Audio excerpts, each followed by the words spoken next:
چلے گا. الحمد للہ والصلاۃ والسلام علی رسول اللہ اما بعد. سب یہ ایک فصل ہے، اس میں امام ابن قیم رحمۃ اللہ علیہ ابو بکر صدیق رضی اللہ عنہ کی فضیلت بیان کر رہے ہیں کہ نبی کے بعد، نبی صلی اللہ علیہ وسلم کے بعد پوری امت میں افضل ترین مسلمان جو ہے وہ ابو بکر صدیق ہے. اور جتنے بھی انبیاء علیہ السلام گزرے ہیں ان کے بعد سب سے افضل ابو بکر ہیں، کیونکہ اللہ تعالیٰ نے ان کو منتخب کیا یا چن لیا سب سے بڑے نبی کی صحبت کے لیے. تو جس کو چنا گیا ہے نبی پاک صلی اللہ علیہ وسلم کی صحبت کے لیے تو وہ افضل ترین آدمی ہوا. اور پھر ان کا ذکر قرآن شریف میں. تو وہ یہ کہہ رہے ہیں کہ جو روافض ہیں، روافض مطلب جو صحابہ کرام کی عظمت کے منکر ہیں یا صحابہ کرام پر تنقید کرتے ہیں، کہنے روافض جب ابو بکر یا صحابہ کے خلاف بات کرتے ہیں یا ان کو غلط کہتے ہیں تو کہتے ہیں وہ قرآن شریف کے بھی منکر ہو جاتے ہیں. ان کو معلوم ہی نہیں ہوتا کہ قرآن شریف کے منکر ہیں. تو اس لیے ایک مختصر سی یہ فصل ہے، تو اس میں یہ فضیلت ابو بکر صدیق رضی اللہ عنہ بیان کر رہے ہیں. دیکھیے چند پوائنٹس ہیں اس میں. پہلی بات یہ کہتے ہیں لما بایع رسول صلی اللہ علیہ وسلم اہل العقبہ. کہتے ہیں دیکھو جب نبی پاک صلی اللہ علیہ وسلم نے بیعت عقبہ لی تھی، یعنی 3 بیعت لی تھی نا، 3 بیعت لی تھی مکہ شریف میں حج کے دوران. تو جب تیسری بیعت لی تھی تو وہ لی تھی مدینے والوں سے. پہلی اور دوسری تھی تینوں مدینے والوں سے تھی. لیکن جب تیسری لی یعنی تیسرے سال جب انہوں نے بیعت لی تو حضور صلی اللہ علیہ وسلم نے حکم دیا صحابہ کرام کو کہ اب آپ لوگ جو ہیں مکے چھوڑ کے مدینے اب ہجرت کرنا شروع کر دیجیے. جس وقت موقع ملا وہ خاموشی کے ساتھ مکہ چھوڑ کے مدینہ چلا گیا. ٹھیک ہے نا. تو جب یہ ایک ایک کر کے صحابہ کرام منتقل ہوتے رہے تو مکہ خالی ہوتا رہا. بھائی یہ لوگ تو جنریشن در جنریشن سے تھے نا مکے میں. اب شہر میں کوئی بہت پرانا آدمی جو ہے، بہت پرانا خاندان جو ہے، وہ شہر چھوڑ کے چلے جائے تو سب کو معلوم ہو جاتا ہے ارے صاحب وہ چلے گئے، ارے وہ تو یہاں ان کا خاندان تو یہاں 1000 سال سے تھا، ارے کیا ہو گیا. تو عمر گئے، عثمان گئے، ایک کر کے سب چلے گئے. اب بس چند لوگ رہ گئے تھے، بہت چند. ابو بکر تھے، علی تھے، اور چند اور رہ گئے تھے. باقی مکہ خالی ہو گیا صحابہ سے. اب جو مشرکین تھے ان کو یہ یقین ہو گیا کہ اب نبی پاک صلی اللہ علیہ وسلم کسی بھی وقت جا سکتے ہیں. تو انہوں نے ایک رات مشورہ کیا جس کا تذکرہ قرآن شریف میں سورہ انفال میں. وہ کیا کیا کہ صاحب انہوں نے کہا کہ بھائی اس سے پہلے کہ نبی وہاں جائیں، ان کی ایک طاقت بن جائے اور پھر یہ ہم لوگوں پر حملہ ور ہوں، اس سے پہلے نعوذ باللہ ان کو یہیں ختم کر دیا جائے نبی پاک صلی اللہ علیہ وسلم کو، نعوذ باللہ. تو ان کا جب مشورہ ہوا تو مشورے میں جو رائے آئی تھی وہ یہ تھی، وہ یہ قرآن شریف میں یہ تھی. بعض نے کہا کہ دیکھیے ایسا ہے کہ نبی پاک صلی اللہ علیہ وسلم کو ان کو جو ہے آپ قید میں ڈال دیں، حبس قید میں ڈال دیں. ایک رائے یہ آئی. دوسری آئی کہ نہیں صاحب ایسا ہے ہم لوگ ان کو قتل کر دیں، اور قتل بھی ایسا کریں کہ ہر قبیلے کا ایک فرد جو ہے اس جماعت میں شامل ہو جو ان کو قتل کرے گا، تاکہ جب ان کے گھر والے بدلہ لینے کے لیے آئے تو پورے شہر سے بدلہ نہیں لے سکتے، کیونکہ اس میں ہر خاندان کا ایک آدمی ملوث ہوگا.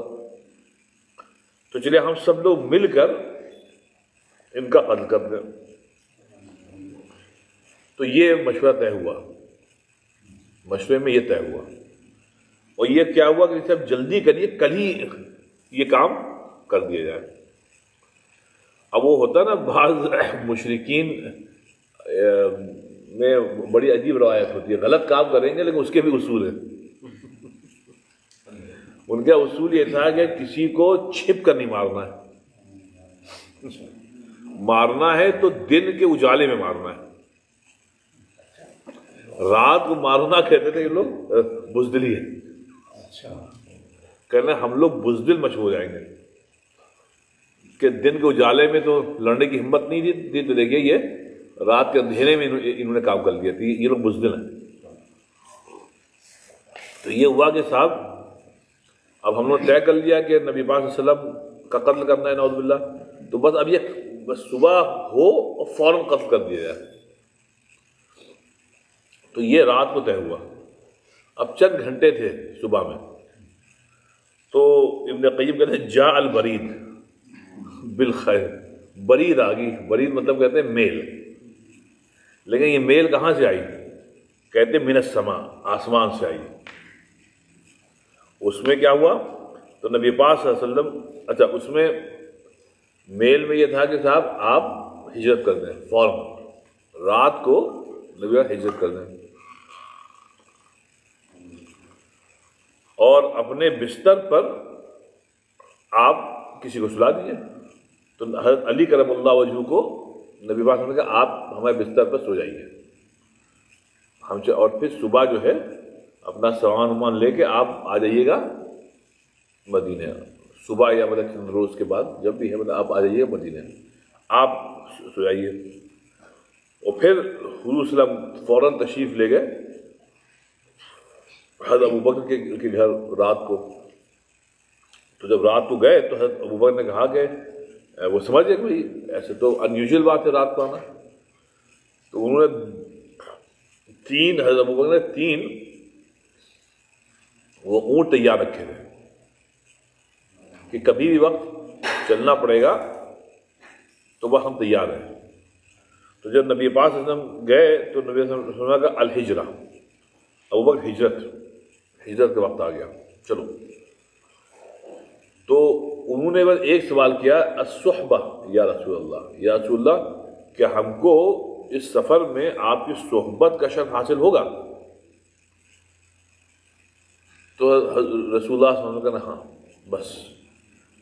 تو انہوں نے فوراً وہ جو ایک غیر مسلم مشرک تھا گائیڈ، اس کے گھر گئے، اس کو پہلے سے تیار رکھا تھا کہ کبھی بھی وقت کسی بھی وقت ہم آئیں گے آپ فوراً چل دیجیے گا۔ تو وہ گئے اور سب وہ تیاری ہو گئی اور چند گھنٹے میں سب یہ تینوں نکل گئے۔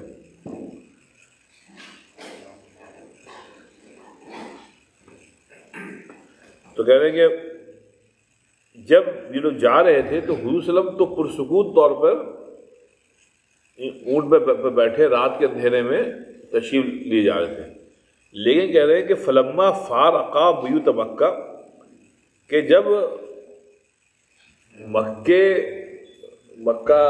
تھوڑا دور ہو گیا، سفر 1-8 گھنٹے کا ہو گیا ہوگا، اب پریشانی لاحق ہوئی کس کو؟ ابوبکر صدیق رضی اللہ عنہ۔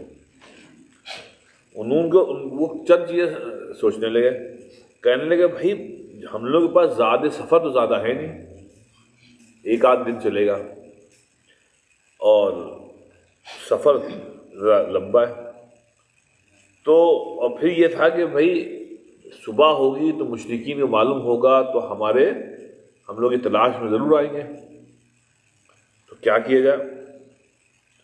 تو پھر نبی پاک صلی اللہ علیہ وسلم نے کہا کہ بھائی چلیے اب ہم لوگ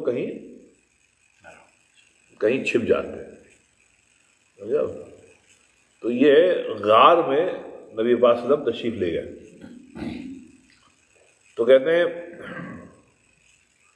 اچھا اس میں وہ اپنا جس وقت یہ چیپٹر لکھ رہے تھے اب امام ابن قیم لگ رہا تھا بہت موڈ میں تھے، عربی میں ایسی انشاء پردازی کی ہے، ایسی بلاغت کے الفاظ لکھے ہیں کہ میں جب تیاری کر رہا تھا اس کلاس کی تو مزہ آ گیا، مطلب اب اس کا ترجمہ کرنا مشکل ہے وہ، لیکن یہ بہت ہی اپنے قلم میں بڑی جولانی لے آئے تھے جام تربیل.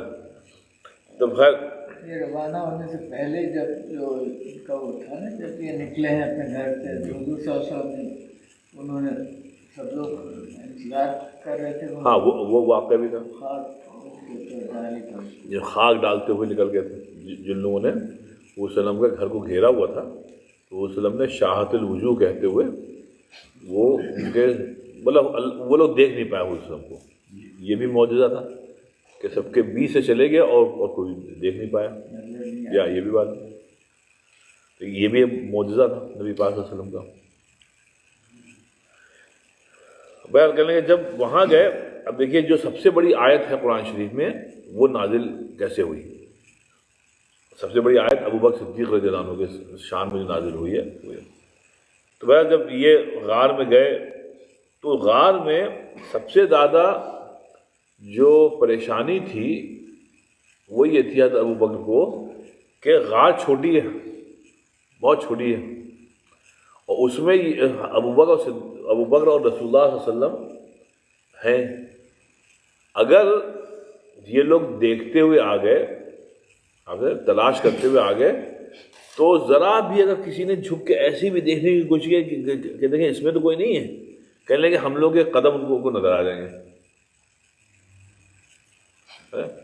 تو حضرت ابو بکر کو سارا خدشہ یہ تھا کہ ہم کو اپنی جان کی پرواہ نہیں، ہم کو مارے کاٹیں جو بھی ہے، لیکن نبی پاک صلی اللہ علیہ وسلم کو اگر انہوں نے دیکھ لیا تو پھر یہ ہے کہ یہ آخری نبی ہیں، نبی آخری نبی، پھر کیا ہوگا؟ پھر اسلام تو ختم ہو جائے گا، ہوگا یہیں پہ. تو ساری فکر ان کو حضرت ابو بکر صدیق کے متعلق تھی. حضرت ابو بکر کو حضرت حضور صلی اللہ علیہ وسلم کی ساری فکر تھی. پھر وہاں پر پھر جو کچھ ایک اللہ تعالیٰ کی قدرت ہے کہ وہ صاحب وہ عنکبوت آئی، عنکبوت نے اپنا جالا بچھا دیا، اور اس کے بعد پھر ایک وہ آیا کبوتر آیا، کبوتر نے انڈے دے دیے جالی کے اوپر. جب مشرکین ڈھونڈتے وہ آئے تو انہوں نے کہا بھائی اس میں تو جالا لگا ہوا جو آن ٹاپ آف 10 انڈے بھی ہیں، تو کوئی اس کے اندر تو جا ہی نہیں سکتا. تو انہوں نے جھک کے دیکھنے کی بھی نہیں کوشش کی، بھائی اس میں کون جاتے تو ظاہر بات یہ انڈا نہ ہوتا یا جالی نہ ہوتی. تو جب یہ سب ہو رہا تھا تو حضرت ابو بکر نے حضرت ابو بکر بہت ہی پریشان تھے، اس سے پہلے بہت پریشان تھے. تو اس وقت جو نبی پاک صلی اللہ علیہ وسلم نے ان کی پریشانی کو دیکھتے ہوئے، نہیں پہلے ابو بکر صدیق کا سنیے آپ. دیکھیے قرآن میں جو آیت نازل ہوئی تو اس سے پہلے ابو بکر نے کیا کہا تھا؟ حضرت ابو بکر نے کہا کہ یا رسول اللہ لو ان احدہم نظر الی تحت قدمی لابصرنا تحت قدمی، کہ اے اللہ کے رسول اگر کسی نے بھی ذرا جھک کے دیکھ لیا تو ہم لوگ کے قدم تو اس کو نظر ہی آ جائیں گے.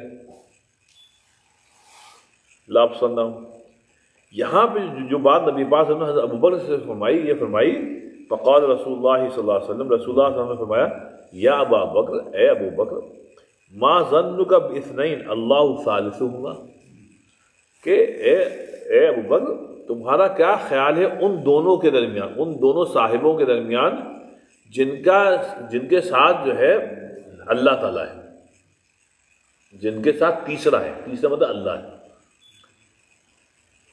تو یہاں پہ ثانیہ اثنین جو ہے نا، دو صاحبان جو ہیں، اللہ ثالثہما، اللہ تیسرا ہے. تو فلما رأى رسول حزن لیکن لا علی نفسی قبل، پھر اس وقت جو ہے یہ آیت نازل فرمائی اللہ تعالیٰ نے، یہ سورہ توبہ میں کیا ہے، لا تحزن ان اللہ معنا، کہ تم گھبراؤ نہیں، بالکل گھبراؤ نہیں، اللہ ہمارے ساتھ ہے. اب یہاں ان اللہ معی نہیں ہوا کہ اللہ میرے ساتھ ہے، یا ان اللہ معنا ہمارے ساتھ ہے. تو یہاں پر نبی اور ابوبکر دونوں کو اللہ تعالیٰ نے معنا کہہ کے مطلب مخاطب کیا. تو یہ شرف صدیقیت ہے صاحب کہ نبی کے ساتھ اسی جملے میں صدیق کو بھی شامل کیا. لا تحزن ان اللہ معنا. پھر اللہ تعالیٰ نے جب اب بعد میں آیت نازل کی تو اس میں سب سے بڑا شرف جو تھا ابو بکر کا قیامت تک جو رہے گا وہ یہ ہے کہ اللہ تعالیٰ نے فرمایا کہ ثانی اثنین اذ ہما فی الغار اذ یقول لصاحبہ لا تحزن ان اللہ. اللہ فرمایا کہ دیکھو وہ جو دونوں صحابان تھے بھائی ان میں سے ایک نے اپنے ساتھی سے کہا، وہ جو دو تھے نا ان میں سے ایک نے اپنے ساتھی سے کہا اذ ہما فی الغار، اور یہ واقعہ ہوا جب دونوں غار میں تھے. اذ یقول لصاحبہ، جب اس نے اپنے دوست سے کہا لا تحزن ان اللہ معنا، تم غم مت کرو، گھبراؤ نہیں، پریشان مت ہو، اللہ ہمارے ساتھ ہے. تو یہاں پہ ثانی اثنین میں دونوں صاحبوں کو اللہ تعالیٰ نے ایک جملے میں بیان کیا. آپ سمجھیں، اور نبی کا صاحب تو پکا مومن ہی ہو سکتا ہے.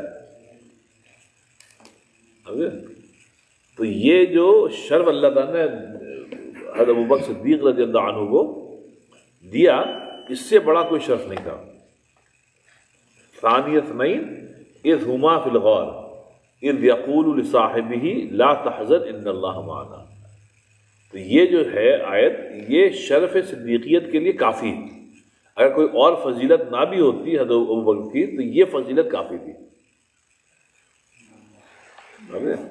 اسی لیے اشرف الصحابہ جو ہیں رائٹ وہ حضرت ابوبکر صدیق ہی ہیں. تو نے ایک بات تو یہ ہوئی.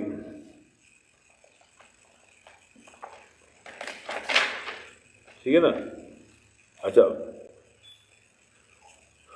غار میں ابو بکر اور حضور صلی اللہ علیہ وسلم کتنے دن رہے؟ 3 دن رہے. اور اس کے بعد پھر وہاں سے نکلے، پھر وہاں سے سراقہ والا جو مشہور واقعہ ہے وہ ہوا. وہ ہم تفصیل میں نہیں آئیں گے، لیکن جو بات یہاں پہ ہے صاحب وہ یہ ہے کہ فضیلت حضرت ابوبکر صدیق کی کچھ تو اختیاری تھی اور کچھ غیر اختیاری تھی.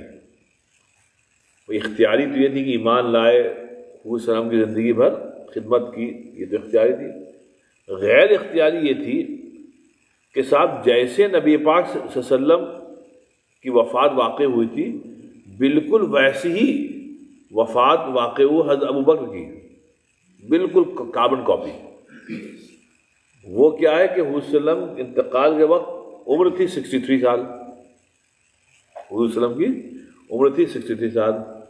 ابوبکر صدیق کی وفات کے وقت ان کی بھی عمر 63 سال تھی. اب یہ غیر اختیاری ہے.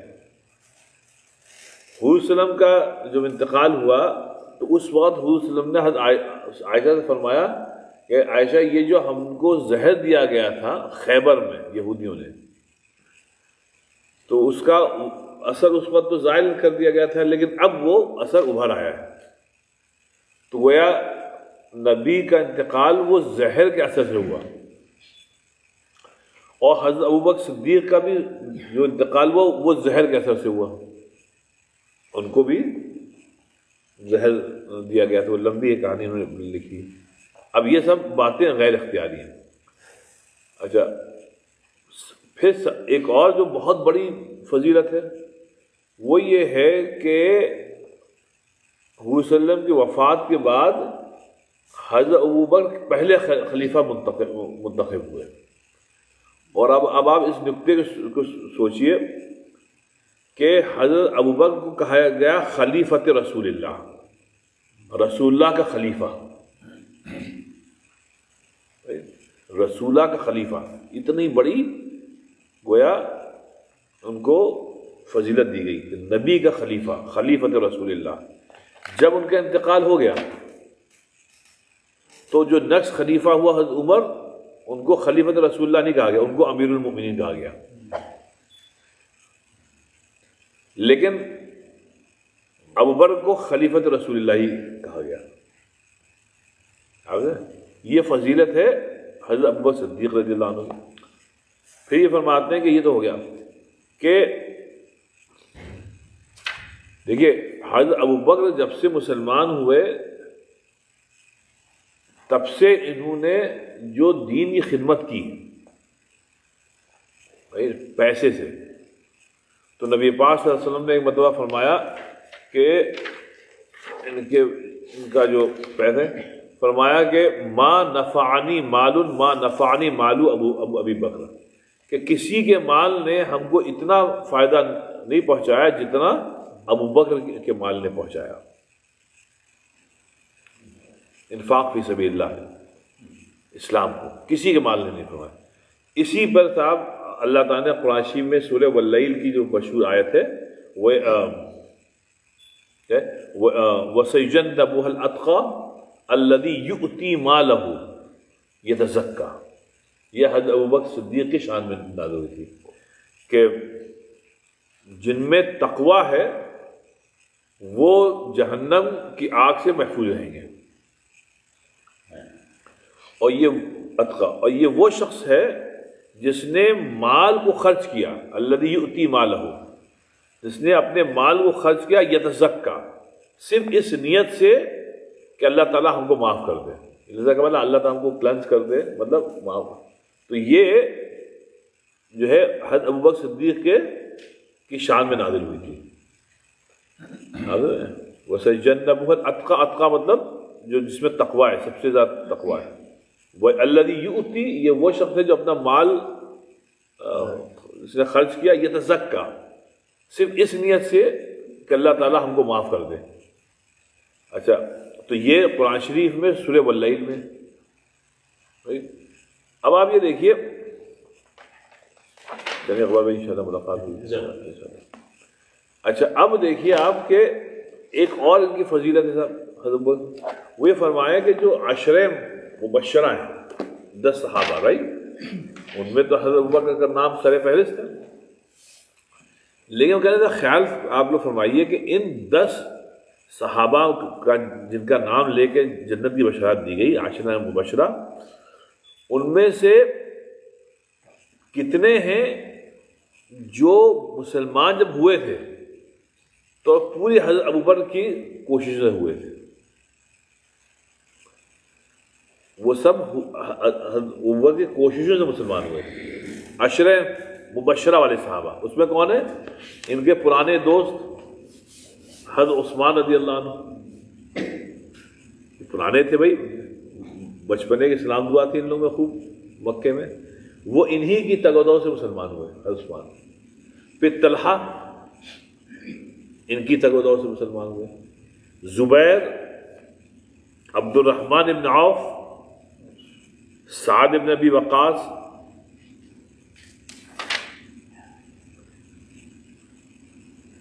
تو یہ سارے یہ جو 4 صحابہ تھے جو عشرہ مبشرہ میں، یہ حضرت ابوبکر کی کوشش سے مسلمان ہوئے تھے. تو اب اس کے بعد انہوں نے جو بھی اچھا کام کیا اس میں ان کو بھی اجر ملا. تو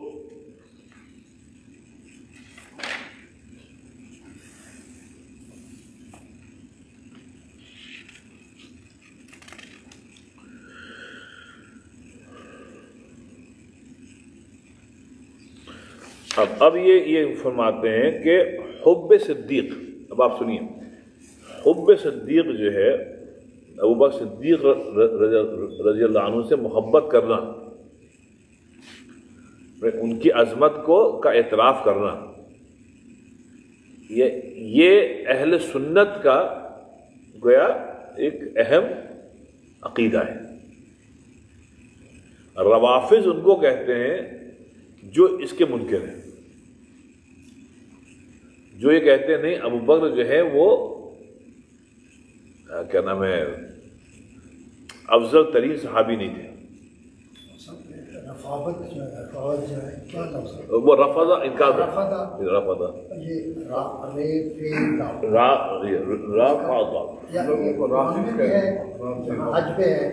حج کے دوران یہ رفضہ یہ نہ کرو، یہ وہی لفظ ہے.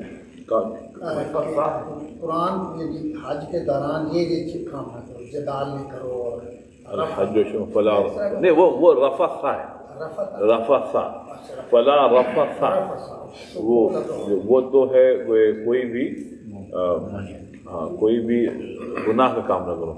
رفضہ کا کہا کیا را فا اور ضاد، انکار کرنا، انکار کرنا. تو انکار جو کرتے ہیں حضرت ابوبکر کی فضیلت سے، اس کو کہتے ہیں روافض. وہی رافضی وہی ہوئے، رافضی وہی ہوئے جو انکار کرتے ہیں. تو یہ کہ جو انکار کرتے ہیں تو وہ ان آیتوں کا بھی پھر انکار کرتے ہیں. قرآن شریف میں لا تحزن ان اللہ معنا ثانی اثنین اذ ہما فی الغار، جو غار کے متعلق جو آیتیں ہوئیں وہ وَسَيُجَنَّبُهَا الْأَتْقَى الَّذِي يُؤْتِي مَالَهُ يَتَزَكَّىٰ، اس کا بھی انکار کرتے ہیں. تو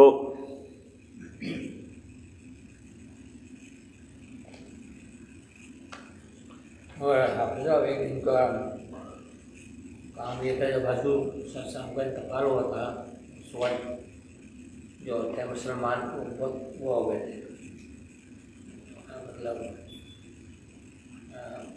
غصے میں آ گئے تھے. مقصد یہ کہ حضور صلی اللہ علیہ وسلم کا انتقال ہو گیا، مطلب منکر ہو رہے تھے، مقصد جی سمجھائے تھے.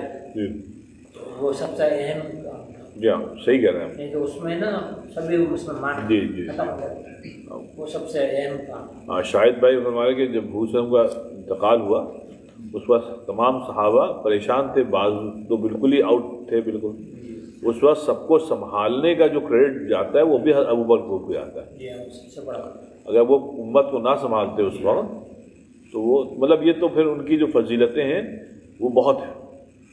مطلب یہ قرآن شریف کی تدوین جو ہے یہ مشورہ تو دیا تھا حضرت عمر نے، لیکن تھوڑا ہیزیٹیشن تھا ابوبکر صدیق کو شروع میں کہ بھائی قرآن شریف کو جمع کرنا یہ حضور صلی اللہ علیہ وسلم نے اپنے عہد میں تو کیا نہیں تھا، تو اب ہم کریں گے تو کوئی نئی بات نہ ہو. تو حضرت عمر نے ان کو بتایا کہ نہیں آپ کیا بات کر رہے ہیں.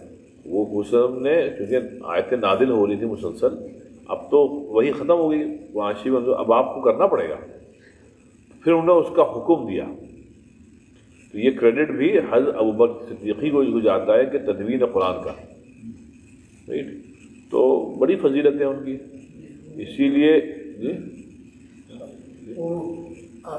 آپ وہ پڑھے نا ان کا جو اسوا ہے، اتنے نرم دل تھے کہ روتے رہتے تھے. مطلب عام طور پہ امامت کراتے ہوئے جی جی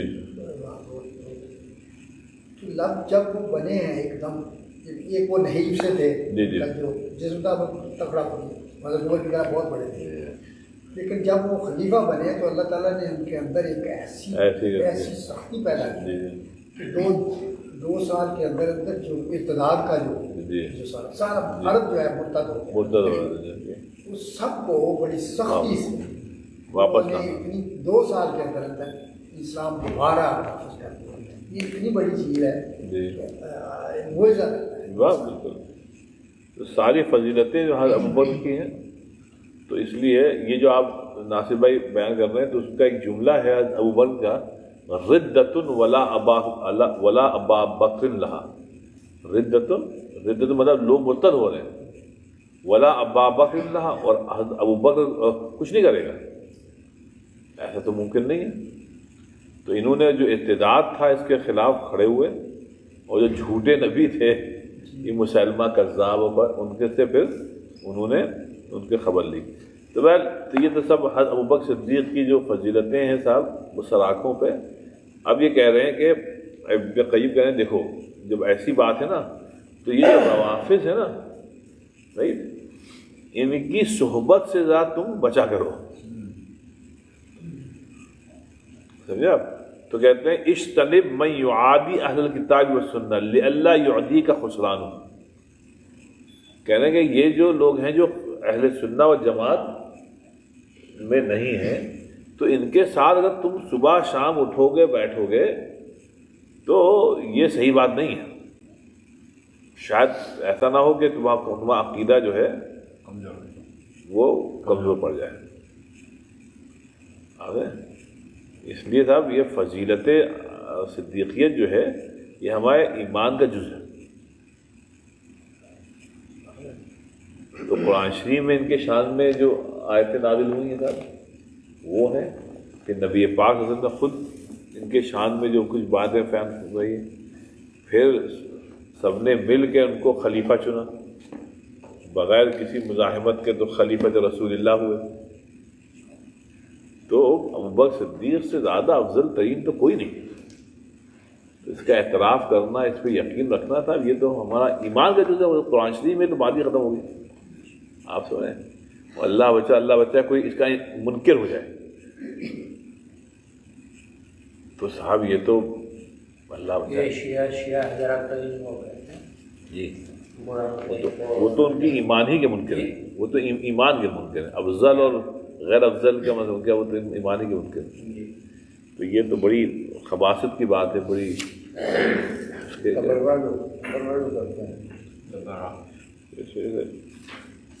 کفر ہو گیا یا نہیں ہوا؟ کفر ہو گیا. پھر قرآن جی جی جی. یہاں پہ ڈاکٹر صاحب دو باتیں ہیں. ایک ہوتا ہے تفضیلی. تفضیلی یہ ہے کہ جو یہ کہتے ہیں کہ صاحب یہ سب ٹھیک ہے، ابوبکر صدیق کے تمام مناقب و فضائل ہمارے سر آنکھوں پہ مانتے ہیں سب، لیکن ہم یہ سمجھتے ہیں کہ علی جو تھے وہ افضل ترین تھے. تو وہ ابوبکر صدیق کے ایمان کے ممکن نہیں ہے. وہ ان کو صحابی مانتے ہیں اور سب کچھ تمام فضائل مانتے ہیں، لیکن وہ یہ کہتے ہیں کہ بستر پر جن کو چھوڑ کر گئے تھے وہ افضل ہوئے. کیونکہ تمام اپوزیشن انہوں نے لی، بہادری ان میں تھی نعوذ باللہ. تو آپ سمجھیں، تو وہ اور بھی ان کی وجہ ہے. کیوں کہتے ہیں علی افضل تھے؟ ایسا سمجھنا اہل سنت و جماعت کے خلاف ہے، لیکن پھر بھی اس کو آپ کافر نہیں کہیں گے. کافر نہیں کہیں گے کیونکہ وہ بس یہ ہے کہ صحابہ کرام کی اس کو مان رہا ہے، سب کو مان رہا ہے. بس اس میں ایک پرابلم یہ ہے کہ وہ حضرت علی کو نمبر 1 کہہ رہا ہے. تو ایسا کہنا اچھی بات نہیں، لیکن پھر بھی اس آدمی کو کافر نہیں کہیں گے. صرف افضل مفضول کی بات ہے. اس کو میجورٹی جو شیعہ ہیں وہ تو قاسم کہتے ہیں، وہ گالیاں نکالتے ہیں حضرت ابو بکر حضرت عمر کو کہ انہوں نے جو حق تھا حضرت علی کا وہ مان لیا. وہ ادھر سے موروثیت کو مانتے ہیں نا. یہ ایرانی جو ہے، ایران سے یہ ساری چیز آئی. حافظ صاحب نے یہ سلسلہ شروع کیا ہے، اس کو تسلسل سے چلاتے ہوئے اور یہ واقعہ کربلا تک اس کو سمیٹیں تو زیادہ بہتر نہیں ہوتا. کلیئر ہو اس تمام سے بڑا اچھا ہوگا ہم سب کے لیے زیادہ ہے. ہم نے بہت پہلے کیا تھا، کئی سال 10-12 سال. کل بڑا اچھا ہے، خیر اللہ تعالیٰ کرم. کل ایک بڑی اچھی بات مجھ کو لگی. بعض ہوتے ہیں نا، بعض لوگ کے جملے بڑے تشفی بخش ہوتے ہیں. ایک سعودی کل آئے تھے، بوڑھے تھے. ہم نے دیکھو یہاں بیٹھے تھے ٹوپ پہنے ہوئے. ان کو انگلش آتی تھی. میں سمجھتا یہ نہیں سمجھ لوں گا ہم کیا بول رہے ہیں. تو جب کل جمعے کے بعد آئے تو کہنے لگے شیخ، مسلم عربی میں کہا کہ جو آپ نے ابھی باتیں بتائی نا کہ بدر و کربلا کا جو آپ نے مقارنہ کیا ہوگا، کہنے یہ باتیں بڑی کیا تھا، یہ باتیں بڑی اہم تھیں. ان سے ایک نئی بات، کیا نیا زاویہ سوچنے کا آیا. تو ہم نے سوچا یار یہ تو قرآن شریف پڑھتے ہیں، ان کو یہ کیوں نہیں، بھائی بدر کی جو فضیلت ہے وہ تو قرآن شریف میں. تو لیکن آپ یہ دیکھ کتنا پروپیگنڈا ہے کربلا کا، کتنا پروپیگنڈا ہے کہ گویا بدر کچھ نہیں ہے، اصل جو ہے وہ کربلا ہے. اور اس پہ یہ ایرانی کلچر نے تباہی کی ہم لوگوں نے. مطلب میں کہ اہل سنت جماعت کے لیے علماء کا ہم اس ٹاپک پر بات کرتے نہیں بات کرتے. کبھی بہت بڑی جی آپ نے کل فرمایا تھا یہ بہت ضروری. اب وہ پھر ہم لوگ کے ہاں وہی کلچر بن گیا. اور پھر ہمارے لکھنے والوں نے بھی، شاعروں نے بھی، مقرروں نے بھی خوب جھوم جھوم کے اس پہ جو کربلا کا بیان کیا، تو ایسا لگا کہ حق و باطل کا مارکہ بس وہی تھا. اور بدر تو چلا گیا، تو قرآن شریف کی جو آیتیں ان کو ہم نے پس پردہ رکھ دیا، انہوں نے اصل تو کربلا ہے، وہ پھر وہ قتل حسین اصل میں مرگ یزید ہے، اسلام زندہ ہوتا ہے ہر کربلا کے بعد. ایسے ایسے اشعار نے وہ جو ہے لوگوں کے دماغ میں ڈال دیا کہ اصل کربلا ہے، حالانکہ اصل تو بدر ہے بھائی. ایسی وہ حسین حسین حسین حسین بھائی، حسین سر آنکھوں پہ ہر مسلمان کے حضرت حسین مطلب ہمارے قائد ہیں، ہمارے لیڈر ہیں، ہمارے سب کچھ ہیں، لیکن وہ سید الشہداء ان کو ہم نہیں کہیں گے. سید الشہداء حضرت حمزہ ہی ہیں، اور نبی پاک صلی اللہ علیہ وسلم نے یہ لقب دیا ہے سید الشہداء کا حضرت حمزہ کو. تو آپ حسین رضی اللہ عنہ کو کیسے کہہ سکتے ہیں کہ وہ سید الشہداء آپ سے؟ ٹھیک ہے ان کو مظلومانہ طور پر قتل کیا گیا تو غلط ہوا، سب کچھ ہوا، لیکن وہ اہل بیت یہ سمجھ کے حضرت فاطمہ کی اس میں کہ جسموں کے رشتہ ڈائریکٹ تحفظ ہیں. لیکن حضرت حمزہ تو ان کے سگے چچا تھے، وہ بھی اہل بیت تھے، حضرت حمزہ بھی تو اہل بیت سے تھے. تو پھر ان کو پس پردہ ڈال کے حضرت حسینی رضی اللہ عنہ کی شہادت ہی گویا ایک حق و باطل کا گویا وہ تھا مارکا تھا. یہ تو بات نہیں ہوئی. کل آپ کے بعد میں نقطہ تھا کہ آپ نے کہا کہ حضرت حسین جوانوں کے سردار ہوں گے جنت میں، نوجوانوں کے اور دوسرے اسی طرح کا ہے. لیکن ایک دفعہ بھی آپ نے فرمایا تھا کہ جنت میں تو سب کی ایک ہی عمر ہوگی، کوئی جوان ہو کوئی بوڑھا نہیں. تو آپ کو اپنی فکر ہو گئی ہوئی. یہ جوانوں کا سردار ہمارے سردار ہمارے بھی سردار ہوگا. جی تو اس میں یہ ہوا کہ چونکہ ہر آدمی جوان ہو کے جائے گا جنت میں، تو لٹرلی وہ سب کے سردار ہوں گے. یہاں پہ حضور نے فرمایا کہ جو وہ نوجوان، اس میں اشارہ ہے کہ دونوں نوجوانی ہی میں انتقال فرمائیں گے. وہ ہوا بھی یہی کہ مطلب وہ نوجوان انتقال کیا تو جنت میں وہ گیا. سب کے سردار حضرت حسین ہی ہیں. ایک فضیلت ہے کہ بھائی سب کا جو ہے، جیسے فرمائے انکم لریحان الجنہ، اس نے ابو بکر حسن حسین کو دیکھا اور کہا بھائی تم دونوں تو جنت کے پھول ہو. تو یہ فضیلتیں ہیں بس.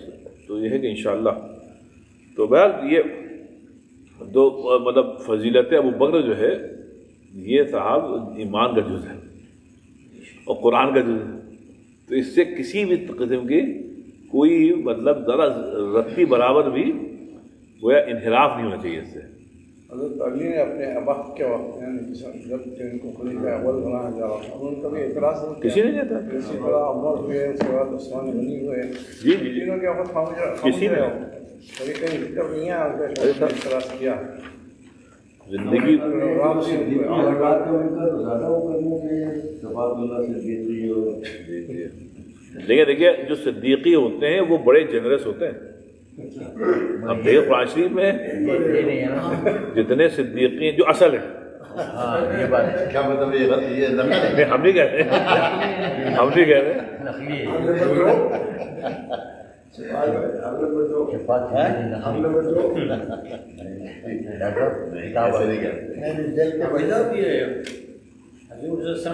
دوست بھی تھے، بچپنے کے دوست ہیں. جی بچپنے کے دوست تھے. جی اس میں ایک بات اور ذہن میں وہ یہ کہ حضرت ابوبکر واحد صحابی ہیں کہ جنہوں نے سوچا نہیں اسلام لانے سے پہلے. بس نہیں کوئی ایسا نہیں کہ اچھا میں سوچتا ہوں. حضرت عمر کو تو بڑا ٹائم لگا لیکن ابوبکر کو جیسی اس نے کہا بس فوراً وہ بچپن جو ہم لوگ کہتے ہیں لنگوٹیا یار تھے، اب ان کو ظاہر ان کو تجربہ ہو گیا تھا کیونکہ نبوت کے بعد زبان ہی بدل گئی نا. جب نبی اقرا بسم ربک الذی خلق جب وہ آیا اس میں بڑی اچھی عربی میں تقریر ہے مولانا علی میاں کی، بڑی زبردست، اس میں بڑی بلیغ. اس میں انہوں نے یہ دکھایا کہ جب جس رات کو وحی آئی نا اقرا بسم ربک الذی خلق، تو جب نبی پاک صلی اللہ علیہ وسلم غار پہ جا رہے تھے اور پھر جب پہلی وحی کے بعد غار سے واپس آ رہے تھے تو کتنا انقلاب آ گیا تھا، کتنا انقلاب آ گیا تھا. تو یہ جو ہے ایک جب وحی کے بعد جب ملے ابوبکر صدیق تو سمجھ گئے کہ یہ کچھ ہوا ہے صاحب، اس غار میں کچھ ہوا ہے. تو جیسے انہوں نے بتایا کہ تفصیل بتائی کہ دیکھو ابوبکر ایسا ہوا، غار میں ایسا ہوا، اللہ کے فرشتہ ہے اس میں، ابوبکر فوراً مسلمان ہو گئے. تو بغیر کچھ بھی ٹائم ویسٹ کیے ہوئے جو مسلمان ہوئے وہ ابوبکر صدیق رضی اللہ عنہ، باقی سب نے ٹائم لیا.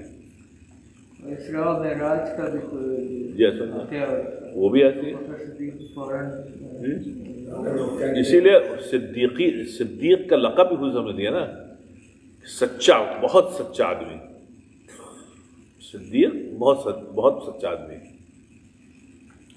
کبھی سر میں نے یہ میرے لیے بڑا ایک انکشاف تھا کہ حضرت ابوبکر کا جو نام ہے وہ انٹرسٹنگ ہے کہ وہ ابو بکر کمواری کا باپ، تو رسول کریم کی صرف ایک ہی بیگم کموار کی عائشہ، تو ان کے نام کی وجہ سے ان کا نام جو ہے وہ یہ صحیح ہے، یہ ہم کو نہیں لکھا ہوا تھا، ہم نے بھی سوچا بھی نہیں. اچھا لیکن وہ ہوتا ہے بکر ہوتا ہے، بکر، وہ جو کنواری لڑکی ہوتی ہے اس کو کہتے ہیں بکر. اچھا لیکن ابو بکر کیوں پڑا ہم کو نہیں معلوم. یہ مطلب یہ کہ ان کا نام جو ہاں پہلے ابوبکر نہیں تھا میرا خیال، بعد میں سب لوگ نہیں، اس کے ہم نے کو ذہن میں نہیں ہوئی. یہ پہلے کسی نے پڑھا کہیں تو میں دیٹ واز انٹرسٹنگ. لیکن وہ ناصر جو لفظ ہے وہ بکر ہے، بکر ہے. بکر. لیکن اب پتہ نہیں جی ابکار، ہاں بکر کا جمع ابکار ہے جی. تو لیکن اب یہ کوئی اگر کہیں آپ لوگ کہیں پڑھیں تو بتائیے ابو بکر ہے.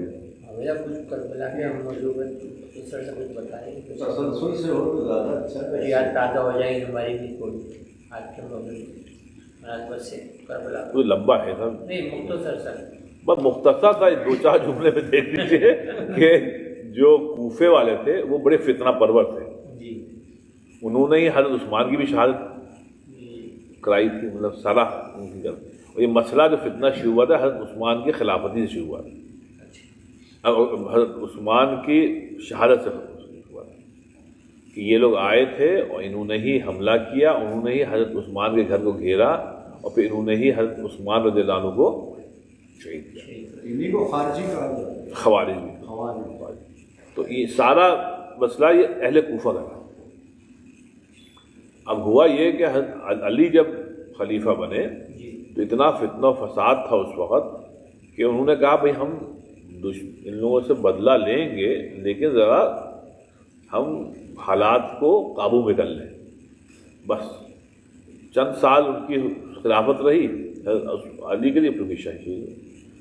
اب یہ ہوا کہ خلافت تو ختم ہو گئی، علی کے ساتھ خلاف 40 سال ہو گئے، خلافت ختم 30 سال.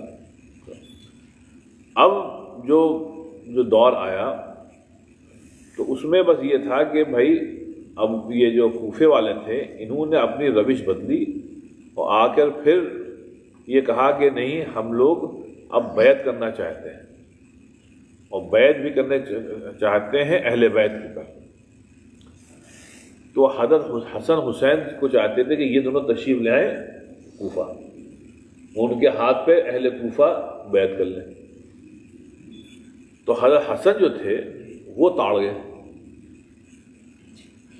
انہوں نے کہا نہیں، انہوں نے کہا حسین ان کی آنکھوں میں کچھ ہے. وہ عربی میں کہتے ہیں کہ ان کے آنکھیں صحیح نہیں، مطلب یہ ان کی نیت میں فتور ہے. ہم کو ان کے یہ جو دعوت دے رہے ہیں نا، جو انویٹیشن آیا ہے اس پہ یقین نہیں، اس کے پیچھے کچھ اور ہے اور یہ لوگ مخلص نہیں ہیں، تو ان کی باتوں پہ یقین نہیں کرنا چاہیے. تو حضرت حسن نے فلیٹلی ریفیوز کر دیا کہ ہم تو نہیں آئیں گے. لیکن حضرت حسین رضی اللہ عنہ نے اپنے بڑے بھائی کی بات نہیں مانی اور یہ اپنے پورے اہل و عیال کو لے کر یہ چلے کوفے کی طرف، اس نیت سے کہ خلافت قائم ہو جائے گی. یہ ہمارے ہاتھ میں بیعت کر لیں گے تو خلافت راشدہ پھر سے اس کا کوئی دور ہو جائے گا. پھر وہ راستے میں جا رہے تھے واقع کربلا ہوا، تو یہ انہوں نے غداری کی، اہل کوفہ نے غداری کی، نہ صرف غداری کی کہ بھائی اگر آپ کو نعوذ باللہ کچھ کرنا تھا تو آپ بہت سے بہت یہ کرتے، بھائی ان لوگوں کو آپ حراست میں لے لیتے، کچھ کرتے تھے، لیکن مارا کیوں؟ تو سب کو قتل کر دیا اور جو کچھ ہوا ہوا۔ اب یہ واقعہ، اس کی جو تفصیلات ہیں کچھ اس میں سچی ہیں، باقی سب من گھڑت ہے، کیونکہ ہر محرم میں آپ کو کربلا کی نئی نئی باتیں معلوم ہوتی ہیں جو پہلے کبھی نہیں سنی تھی۔ تو یہ ہے کہ یہ حق و باطل کا ہے، مارکہ تھا، اس میں کوئی شک نہیں کہ وہ مطلب ان کے ساتھ غداری کی گئی تھی، سب کچھ یہ تھا، لیکن تو صحابی تھے، حضرت امیر معاویہ بیٹے یزید جو تھے وہ، اب یزید ظاہر سی بات ہے کوئی اچھا آدمی نہیں تھا بھائی، کون کہتا ہے یزید اچھا تھا؟ تو یہ زیاد جو تھے ان کے جو کمانڈر تھے، یہ جو بھی اس میں ملوث تھا کربلا کے واقعے میں، وہ بہت ہی مطلب غلط آدمی تھا بھائی، کہ اس نے نواسِ رسول صلی اللہ علیہ وسلم کو شہید کر دیا، اور کتنے بے گناہ مسلمانوں کو شہید کیا، جس میں صحابہ بھی تھے، تابعین بھی تھے، خواتین تھیں، بچیاں تھیں، سمجھے آپ، شہید کیا، تو یہ تو بہت ہی خبیث حرکت ہوئی بھائی، اس میں کوئی شک نہیں، لیکن یہ وجہ ماتم نہیں۔ مطلب یہ سنا کہ وہ کربلا کا واقعہ حضور صلی اللہ علیہ وسلم کو پہلے سے علم میں نہیں، یہ سب ہاں یہ تھا، نہیں یہ حدیث میں ہے کہ حضور صلی اللہ علیہ وسلم نے کہا تھا کہ ہمارا جو بیٹا ہے یعنی یہ حسین، اس کو بعض مطلب لوگ ایسے قتل کریں گے جو کہ باغی ہوں گے، ہاں تو یہ تو ہے، لیکن اہل سنت حضرات کچھ تو حضرت یزید کہتے ہیں، یہ غلط کرتے ہیں۔ اب اس میں جو ہے یہ ان کا چناؤ بتایا، یزید کوئی اچھا آدمی نہیں تھا صاحب، یہ تو اب ہم لوگ اس کی جو حرکتیں ہیں وہ سب بالکل سے معلوم ہے، اب یہاں پہ ہم لوگ غلط کرتے ہیں، یزید کو بہت اوپر چڑھا کر دی تو غلط بات ہے بھائی، یزید یزیدی تھا بھائی، اس نے جو کچھ کیا، اور پھر زیاد نے بہت کیا اس کے ساتھ جو تھے، تو بس یہ تھا، اس کو انفارچونیٹلی اس کو اتنا بڑھا دیا گیا کہ ایک مذہب بن گیا۔ اور دیکھیے نبی پاک صلی اللہ علیہ وسلم کے حدیث شریف صاحب ہے کہ کوئی آدمی ماتم نہ کرے، ماتم کرنا حضور صلی اللہ علیہ وسلم نے شق الجیوب کہا، مطلب لوگ اپنے جو جیبیں پھاڑ لیتے تھے نا تو اس کو ماتم، وہ اور پھر شق الجیوب اور کیا ہے ایک اور ہے لفظ حدود، مطلب یہ ماتم جس کو کہتے ہیں، کہ ماتم کرنا یعنی کسی کا باپ بھی مر جائے، کسی کی ماں کا انتقال ہو جائے، ماتم نہیں کر سکتے آپ کو رونا ہے روئیے، رائٹ، لیکن ماتم جو ہے اس نے بالکل منع فرمایا، واویلا بھی کہتے ہیں، واویلا۔ تو یہاں پر جو ماتم کرتے ہیں نا کہ ایک دیکھیں نا حمزہ کی شہادت ہوئی، ماتم نہیں ہوا، لوگ روئے، ایون حسین نے کہا کہ آج حمزہ پہ رونے والا کوئی نہیں ہے، ٹھیک ہے، تو مطلب یہ رونا تو کسی کی موت کے اوپر یہ تو نیچرل بات، لیکن ماتم نہیں ہوا، جب سید الشہداء کے اوپر ماتم نہیں ہوا تو کربلا میں جو لوگ شہید ہوئے ہم ان پہ ماتم کیسے کر سکتے ہیں؟ آپ سمجھیں، ہم کو ماتم کرنا ہے تو ہم لوگ ایوری ڈے پھر ہم لوگ ماتم کریں، بھائی کوئی نہ کوئی تو شہید ہوا ہے، کوئی نہ کوئی انتقال ہوا، حضرت عمر، حضرت عثمان، حضرت علی جب شہید ہوئے ہیں جن تاریخوں میں، ان تاریخوں میں ہم لوگ پھر ماتم کریں، آپ سے اس کے بعد پھر لوگ جو بڑے بڑے شہید ہوئے، تو بھائی یہ شہید ہوئے یا اپنی موت ان کا انتقال ہوا، لیکن ہمارا ماتم ہے ہی نہیں، تو بھائی جب ماتم ہے ہی نہیں تو پھر ماتم کو مطلب دین کا جز قرار دینا، اس کو یہ بالکل حرام ہے، عام آدمی کا نہیں کر سکتے تو شہید تو زندہ ہے، بس بھائی شہیدوں پر تو ہوتا ہی نہیں ماتم، ایسے بالکل اگر وہ تو زندہ ہے، تو اس لیے یہ ایک عجیب سرفری بات ہے، اس سے اجتناب بہت ضروری تھا۔ آئیے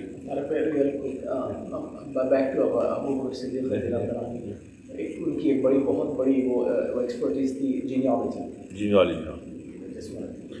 جو ان کو نسب جو تھا یاد تھا، عجیب تھا، سب کا نسب یاد تھا، ہر خاندان کا، یہ بڑا اچھی بات بتائی آپ نے۔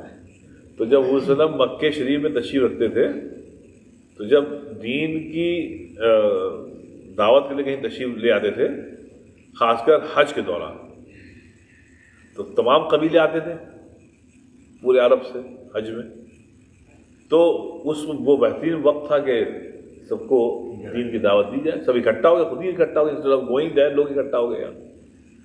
تو جب حضرت اب تشریف لے آتے تھے حضرت ابوبکر ساتھ لے کے آتے تھے، تو پہلے حضرت ابوبکر اس قبیلے کا نسب بتاتے تھے، اس کو جوڑتے تھے حضور صلی اللہ علیہ وسلم سے اور قریش سے، تو تھوڑی انسیت ہو جاتی ہے کہ بھئی آپ کے پردادا جو تھے ان کے جو تھے وہ قریش کے فلاں سے کی بیٹی سے شادی ہوئی تھی.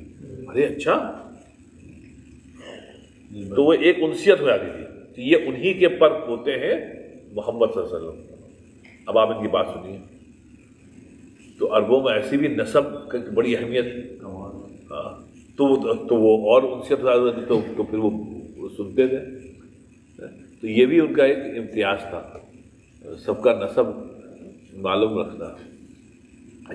چونکہ ظفر بھائی نے ایک بات بڑی عمدہ بتائی، ایک اب ہم لوگ کے لیے جو ہماری بہنیں دیکھ رہی ہیں ان کے لیے بھی، مردوں کے لیے بھی، کہ حضرت عمر نے فرمایا کہ اپنے بچوں کو اپنا خاندانی نسب یاد کراؤ، کہ میں کئی جنریشن تک آپ کو اپنے آباء و اجداد کے نام معلوم ہونے چاہیے. ایسا نہ ہو کہ باپ کے بعد دادا کا نام ہی نہیں معلوم، پر دادا کا نہیں نام، اس کے بعد یہ تو بڑی وہ اس کی بات ہے کہ آپ کو اپنی اصل ہی نہیں معلوم. تو یہ نسب کو معلوم کرنا جو ہے وہ ضروری ہے، ہمارے ایمان کا جز ہے، سوری اسلام کا جز ہے.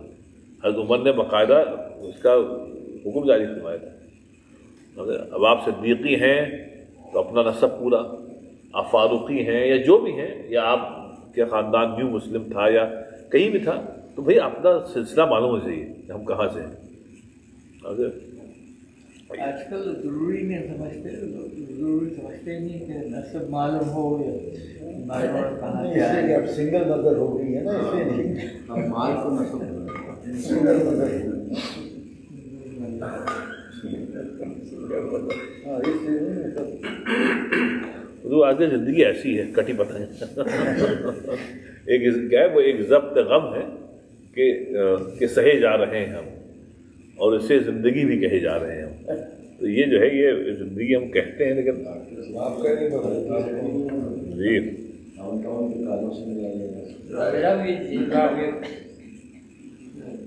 اس کا نام ابھی آپ لیتے ہیں نا کہ یہ آپ جو پڑھ رہے ہیں ابن قیم، ہاں، یہ افغانستان سے ہجرت کر کے آئے تھے. نہیں، ابن قیم رحمۃ اللہ علیہ تو خالص وہاں ہیں شام کے، اچھا شام. یہ تو خالص عرب. چلیے آئیے بسم اللہ، اب شروع تھوڑا سا یہ کر لیجیے. اس کے بعد آج ہم آپ لوگوں کو جو ہمارے محبوب ترین ہمارے ادیب بھی، لیڈر بھی، مسلمانوں کے رہنما بھی، وہ اس پچھلے 100 سال کے جو سب سے بڑے چمکتے ہوئے مسلمانوں کے ستارہ گزرے ہیں، مولانا محمد علی جوہر رحمۃ اللہ علیہ، تو ان کے اشعار سنائیں گے آپ کو. اگرچہ یہی مولانا علی جوہری کا وہ شعر ہے کہ قتل یزید اصل میں قتل حسین اصل میں مرگ یزید اسلام زندہ کرنا، تو وہ سب متاثر تھے، مطلب یہ شیعت سے اور روافظ سے یہ سب متاثر تھے. تو یہ ایک بہت بڑا ہوا ہے. تو مختصر طور پہ یہ کہ جو ارادہ ہے ایاک نعبد و ایاک نستعین میں ابن قیم فرمایا آپ کا ارادہ یہ ہونا چاہیے کہ ہم عبادت سے اللہ تعالیٰ کی خوشنودی چاہیے، ہم کو جنت سیکنڈری ہونی چاہیے، اور اصل اللہ کی خوشنودی ہونی چاہیے. ابتغاء وجہ اللہ، کہ اللہ تعالیٰ کا چہرہ ہم کو چاہیے. عربی میں کہتے ہیں اللہ کا چہرہ ڈھونڈنا. اس کا مطلب یہ ہوتا ہے کہ اللہ تعالیٰ کی خوشنودی چاہیے ہم کو. تو پوری زندگی کا حاصل یہ ہونا چاہیے، مقصد ہونا چاہیے کہ ہم کو اللہ کی خوشنودی، اللہ کو ہم سے خوش ہو جائے. اور اب وہ کیا دے گا تو وہ اپنے پھر شائع نشان دے گا. ہم اتنے کم ترین ہیں کہ ہم کچھ مانگیں گے تو پھر وہ غلط بات ہوگی. آپ دیکھیے جب کیڑا جب کچھ مانگے گا تو وہ چونکہ کیڑا ہے تو اتنا ہی مانگے گا. کیڑے کو رہنے کے لیے کتنی جگہ چاہیے ہوتی صاحب, آپ سمجھیں. لیکن جو دینے والا اللہ تعالیٰ ہے پھر اپنے شائع نشان دے گا. ہاں یہ ضرور ہونا چاہیے اللہ تعالیٰ کو جہنم سے بچا لے. اب تو ایک بار اس کو کہتے ہیں ارادہ. تو کہتے ہیں ایاک نعبد و ایاک نستعین میں ارادہ یہ ہونا چاہیے کہ ہم تمام عبادت کر رہے ہیں اللہ تعالیٰ کے خوشنودی کے لیے, اللہ ہم تو خوش ہو جائے. اس میں جنت وغیرہ کو بھی آپ سیکنڈ اسٹیج پہ رکھیے. پہلا ہونا چاہیے ابتغاء وجہ اللہ. اس کو یہ کہہ رہے ہیں کہ دیکھیں اب آگے کہتے ہیں کہ قرآن شریف میں کل یعمل علی شاکلتی, آپ فرما دیں کہ ہر انسان اپنے شاکلہ کے اعتبار سے کام کرے. فربکم اعلم بمن هو اہدی سبیلا, تو تمہارا رب کو معلوم ہے کہ کون سیدھے راستے پہ. اب اس کا مطلب یہ کوئی ایک فاسق آدمی ہے وہ اپنے طور پر کام کرے گا. صبح ہوگی نا, اب وہ فسق و فجوری میں مبتلا ہوگا کہ وہ فاسق ہے, اس کو گناہوں میں مزہ آتا سب. تو اب وہ اپنے گناہوں کا اس نے ایک پلان بنا لیا, ایوری ڈے کا پلاننگ ہے. تو وہ روزانہ جو ہے اٹھتا ہے تو کہتا ہے آج ہم یہ کریں گے, آج ہم یہ کریں گے, آج ہم یہ کریں گے. تو لگا کرنے دو اس کو, جو یہ کر رہا ہے اس کو اپنے عمل سے کرنے دو. اچھا ایک کافر ہے, ایک منافق ہے, تو جب صبح سو کے اٹھتا ہے تو وہ کفری کی بات کرتا ہے, وہ نفاقی کی بات کرتا ہے. اور ایک مومن ہے کہ جب صبح اٹھتی ہے تو الحمدللہ الذی احیانا بعد ما اماتنا والیہ النشور, یا اٹھتے کے ساتھ اس نے لا الہ الا محمد رسول اللہ پڑھا, اٹھتے کے ساتھ ہی اس نے تجدید ایمان کی. سب سے پہلے اس نے کام کیا تجدید ایمان, نہ گڈ مارننگ کہا کسی کو نہ کچھ, پہلے اس نے تجدید ایمان کی. اس کے بعد آپ کہیں صبح خیر کہیں یا گڈ مارننگ کہیں, جو کہنا ہے, لیکن پہلے اس نے اپنے ایمان کی تجدید کی. اب یہ صاحب ایمان جب صبح اٹھے گا تو کل یعمل والا شاکلتی, تو اپنے اعتبار سے کام کرے گا, فجر کی نماز پڑھے گا, پھر کام پہ بھی جائے گا, لیکن جو کرے گا وہ صحیح کرے گا. تو کہنے اس کی وجہ کیا ہے, وہ کہتے ہیں اب اس کو ذرا توجہ دیجیے. کہنے گے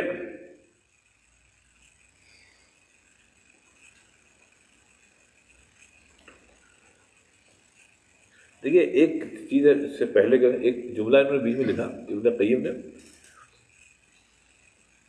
کہنے کہ جو کافر منافق ہیں تو ان کی عام طور پر زندگی کا محور ایک ہوتا ہے, وہ یہ ہوتا ہے دنیا, چاہے جیسے ملے اور زیادہ سے زیادہ ملتی رہے.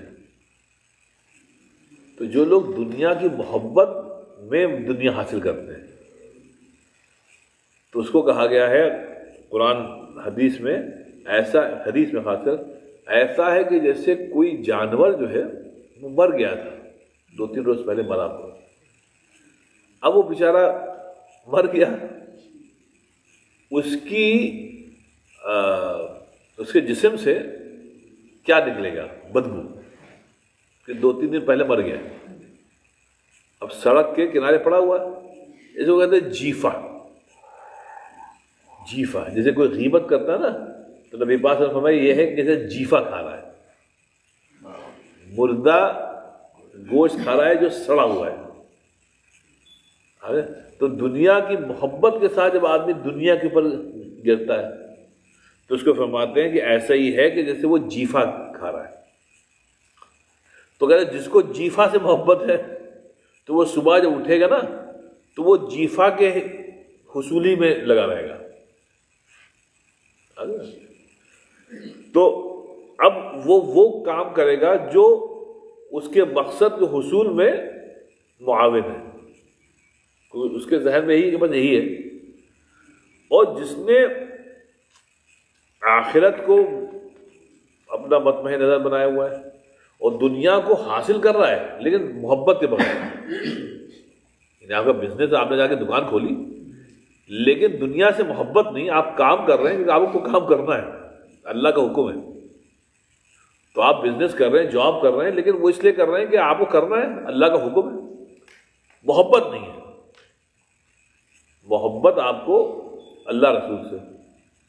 تو کہتے ہیں یہ جو آدمی کام کرے گا یہ ایک دوسرے پیمانے سے کام کرے گا.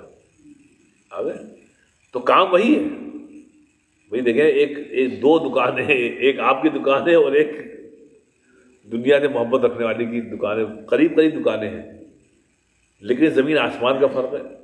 اگر آپ نے صحبت اٹھائی ہوئی ہے, علم حاصل کیا ہوا ہے, تو آپ کہیں گے بھائی دیکھو یہ دکان کھولنا تو ہمارے فرض ہے کہ ہم کو اپنے بلز پے کرنے ہیں, ہم کو ہاتھ نہیں پھیلانا کسی سے. ہم نہیں چاہتے کہ ہمارے بچے غریب رہیں, ہم چاہتے ہیں ہمارے, اس لیے ہم کو تو دکان کھولنی ہے, لیکن اس چکر میں ہم حرام کام نہیں کریں گے. کہ جہاں آپ نے حرام میں ملوث ہوئے مطلب آپ کو دنیا سے محبت ہے. اس کو یہ کہہ رہے ہیں کہ ارادہ یہ کریں آپ کہ ہم کو بزنس کے ذریعے سے بھی ابتغاء وجہ اللہ ہے, کہ ہم کو اللہ تعالیٰ کی خوشنودی چاہیے. میں نے آپ سے پہلے بھی عرض کیا تھا, اسلام میں ایاک نعبدو جو ہے صاحب وہ زندگی کا ہر عمل ہے. دکان میں بیٹھنا بھی عبادت ہے, جاب پہ جانا بھی عبادت ہے, اسکول جانا بھی عبادت ہے. صرف نیت صحیح ہو, صرف نیت یہ ہو کہ ہم جو ہے وہ اس کو اس کے ذریعے سے ہم کو پیسے کمانے ہیں, ہم کو علم حاصل کرنا ہے تاکہ ہم کسی کے آگے ہاتھ نہ پھیلائیں, ہم خود ایک باعزت زندگی گزاریں اور پھر ہم دوسروں کی ہیلپ بھی کریں.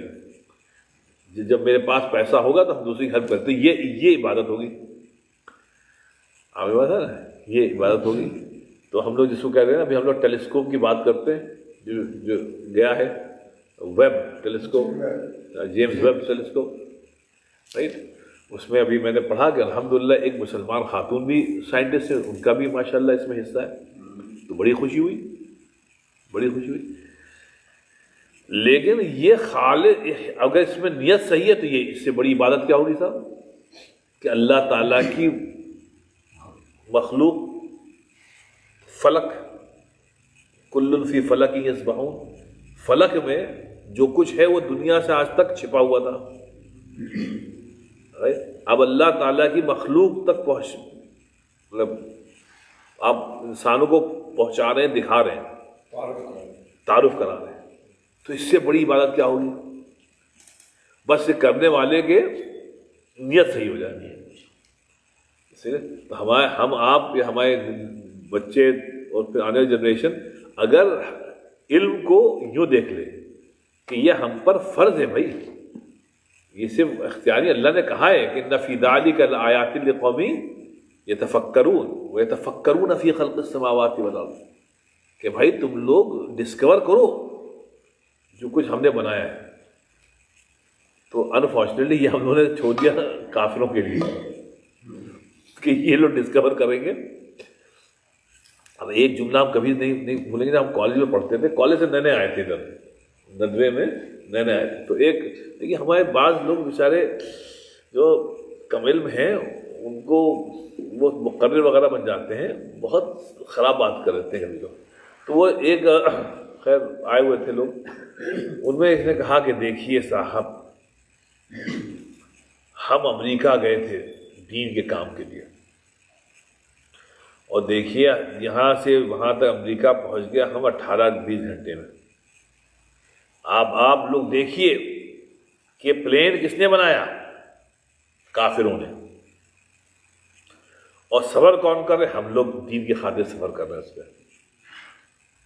اب آپ سمجھے کہ مطلب یہ جو پلین بنایا یہ کافروں نے بنایا, تو یہ ان کا کام ہے, اس کو استعمال کرنا ہمارا کام ہے,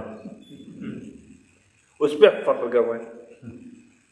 تو وہ جملہ جو تھا وہ میں سوچتا رہا کہ اس کا مطلب کیا ہے, یہ کیوں کہہ رہے ہیں. تو یہ ایک شکست خوردہ ذہنیت کی علامت ہے صاحب. ورنہ یہ ہونا چاہیے کہ یہ انہوں نے ڈسکور کیا، ہم نے کیوں نہیں کیا. یہ بات یہ اللہ نے خدمت کے لیے کنتم خیر امت اخرجت للناس، ہم کو تو دنیا کی خدمت کے لیے بھیجا گیا تھا. ہم لوگوں سے کہہ رہے ہیں ہماری خدمت کرو تم. تو جو لوگ خدمت لیتے ہیں نا وہ ہمیشہ پیچھے رہتے ہیں، اور جو خدمت دیتے ہیں وہ ہمیشہ آگے رہتے ہیں. تو جو بھی خدمت دے گا نا تو وہ اس کو ہمیشہ سرآنکھوں پر بٹھایا جاتا ہے. جو کہتے ہیں نا وَالْيَدُ الْعُلْيَا خَيْرٌ مِنَ الْيَدِ، جو لینے والا ہاتھ ہے وہ ہمیشہ نیچے رہتا ہے، دینے والا ہاتھ ہمیشہ اوپر رہتا ہے. تو مطلب یہ کہ ہم جو اگر دنیا کو کچھ دیں گے تو ہم اس پہ رہیں گے، کیا نام ہے، اگر ہم اس سے لیں گے تو ہم ہمیشہ نیچے رہیں گے. تو اس لیے اگر جو بھی سائنس ہے، ٹیکنالوجی ہے، کوئی بھی علم ہے، ناسا کا علم ہے، اس میں ہم لوگ کو قائد ہونا چاہیے تھا. ہم لوگ گویا مقتدی بھی نہیں رہے اس میں پڑھتے بھی نہیں. تو یہ ایک عجیب سانحہ ہے امت کا، اور اس کو اگر آپ وجہ امتیاز کہہ رہے ہیں، سمجھ رہے ہیں، تو اس سے بڑی بدبختی کیا ہوگی صاحب کہ آپ کے بہت بڑی بات ہے کہ صاحب ہم نے پلین ہم نے نہیں انوینٹ کیا، بولے ہم اس پہ سفر کرتے ہیں، لون پہ رہتے ہیں. ہم لون پہ رہتے ہیں. پاکستان کے حکمران جی پاکستان کے حکمران جی تو اس میں کیا ہوا، یہ تو آتا ہی رہتا ہے. پھر اس میں کیا کل یعمل، تو اس میں یہ کہہ رہے ہیں کہ تو ہر آدمی اپنے اپنے شاکرہ کہتے ہیں اپنے اپنے سمجھ کے اعتبار سے عمل کرے، لیکن یہ سمجھ لے کہ تمہارا رب کو معلوم ہے کہ صحیح راستے پہ کون ہے. تو ایاک نعبد و ایاک نستعین میں اگر ہم یوں کر لیں کہ اگر اپنی نیت صحیح کر لیں کہ ہم جو بھی عمل کریں گے، جو بھی اچھا کام کریں گے، وہ ہم اللہ کی خوشنودی کے لیے کریں گے. کوئی بھی کریں گے، نہیں صبح آپ مارننگ واک پہ گئے تو یہ ہم اللہ کی خوشنودی کے لیے کر رہے ہیں، کیونکہ جسم اللہ نے دیا ہے اس کی ٹیک کیئر کرنا ہم کو. تو یہ جو آپ جوائن کرتے ہیں نا، یہ عبادت ہوگی. آپ سمجھ رہے ہیں، یہ ابھی شیخ صاحب چھولے لائے، آپ وہ لائے چائے لائے، یہ اس لیے لائے کہ ہمارے دوست احباب بیٹھیں گے تو ان کو خوش کریں. سمجھا، یہ عبادت ہوگی. سمجھا، اب 3 ہفتے کے بعد شفاعت بھائی لانے والے ہیں انشاءاللہ. جو ہے آپ نے کہا تھا نا آپ کینیڈا جا رہے ہیں، پھر لائیں گے آپ انشاءاللہ، تو کچھ لائیں گے تو یہ عبادت رہے گی. اچھا تو بس ایک آدھ اور ذکر اس میں فل مرید الصادق المحب للہ. تو کہتے ہیں کہ جو مرید صادق ہے، مطلب مرید ہے مراد ہے جس کا ارادہ سچا ہے کہ ہم کو اللہ تعالیٰ کی خوشنودی چاہیے تمام اعمال میں، کہ المحب للہ وہ اصل میں اللہ سے محبت کرتا ہے. تو یہ چاہتا ہے کہ ہمارے ہر عمل سے کوئی راضی ہو نہ ہو، بس اللہ راضی ہو جائے.